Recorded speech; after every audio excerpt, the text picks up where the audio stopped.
हे, मेरा नाम संस्कृति शर्मा है। मैं 19 साल की हूँ और मैं दिल्ली में रहती हूँ। ये कहानी मेरी खुद की है और एकदम सच है। मैं ये नहीं कहती कि आप लोग मेरी कहानी पर विश्वास करो, पर अगर आप इसको सुन रहे हैं तो बता दूँ कि ये एकदम सच है। ये बात तब की है जब मैं 12th क्लास में थी और हम द्वारका में रहते थे।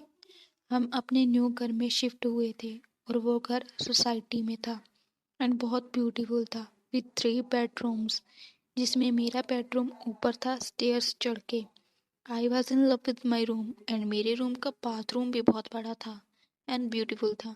उस घर में शिफ्ट हुए हमें 1 वीक हो गया था एंड उस 1 वीक में मुझे कुछ भी अजीब फील नहीं हुआ। वीक के बाद ऑन मंडे आई रिमेम्बर, मैं सोने से पहले नहाने जा रही थी तो मैंने देखा बाथरूम का दरवाजा अंदर से बंद था एंड ऐसा लग रहा था कि जैसे कोई नहा रहा हो। पहले मुझे लगा कि मेरा भाई होगा, पर व्हेन आई वेंट डाउन तो वो नीचे टीवी देख रहा था एंड मम्मी पापा घर पे नहीं थे, वो आउट ऑफ द स्टेशन थे। तब मुझे लगा कि शायद मेरा वहम होगा। फिर मैं ऊपर गई एंड मैंने देखा कि बाथरूम का दरवाजा खुला हुआ था एंड वहाँ कोई भी नहीं था। उस रात जब मैं सो रही थी मेरी नींद खुली, मैंने टाइम देखा, 2:20 हुए हुए थे अराउंड। मैंने अपने साइड में देखा तो कोई ऊपर से लेके नीचे तक ब्लैंकेट ओढ़ के सो रहा है। मुझे लगा रात को मेरा भाई डर से आ गया होगा। तब मुझे नीचे से आवाज आई किचन में फ्रिज खुलने की, तो मैंने नीचे जाके देखा तो मेरा भाई पानी पी रहा था।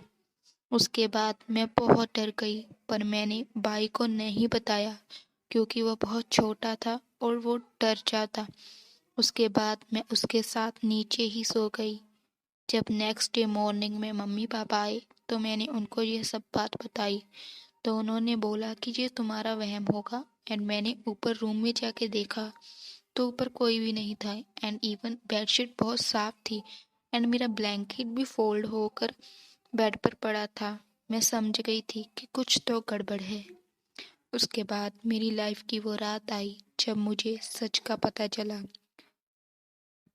उस रात उस रात मैं सो रही थी, तब मुझे ऐसा फील हुआ जैसे कोई मेरे हेयर के साथ कर्डिंग कर रहा है एंड मेरा टॉप के अंदर किसी का हाथ मुझे फील हुआ।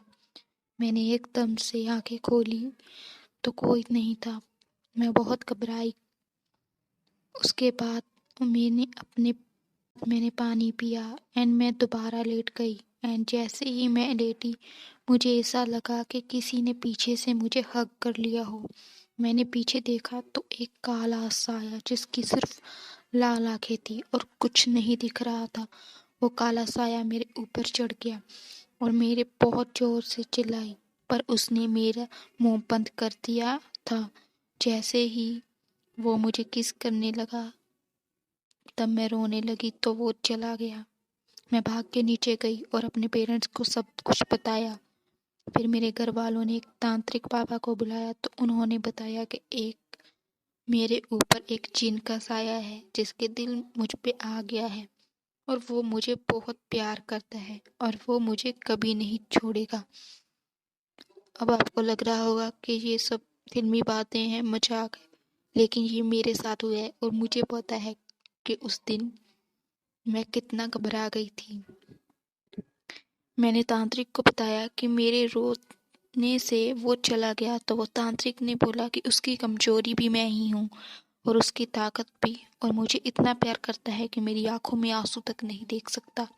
तब उन्होंने एक क्रिया की और उस क्रिया में मुझे एक सर्कल के बीच बिठाया दिया और उस तांत्रिक ने अपने चारों ओर एक सुरक्षा कवच बना लिया जिससे कि वो जिन उसके कुछ ना बिगाड़ पाए।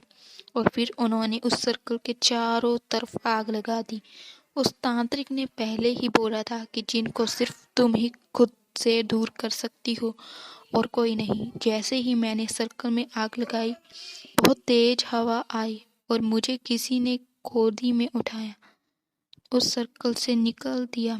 पर उस जिन ने मुझे बोला कि मैं तुम्हारे बिना नहीं रह सकता। तब मैंने उसे बोला कि मर जाऊंगी अगर तुमने मुझे नहीं छोड़ा। एंड फिर मैंने उसे अपनी कसम दे के उसको हमेशा के लिए जाने को बोल दिया। उस दिन के बाद से मुझे कभी भी कुछ ऐसा फील नहीं हुआ। बस हमेशा ऐसा लगता है कि मेरे साथ कोई है, और जब भी मेरे साथ कोई बुरा करता है उसके साथ हमेशा कुछ ना कुछ हो जाता है। उस जिन ने कभी मुझे वापस तंग नहीं किया, ना मुझे कोई परेशानी दी है, पर हमेशा ऐसा लगता है कि वो मेरे आसपास ही है। ये मेरी सच्ची कहानी है, और ये कोई रोमांटिक स्टोरी नहीं है। अगर आप मेरी जगह होते और उस जिन को उस रात देखते तो शायद आपको यही हार्ट अटैक आ जाता, बिकॉज वो कुछ नहीं था, बस एक काला साया था।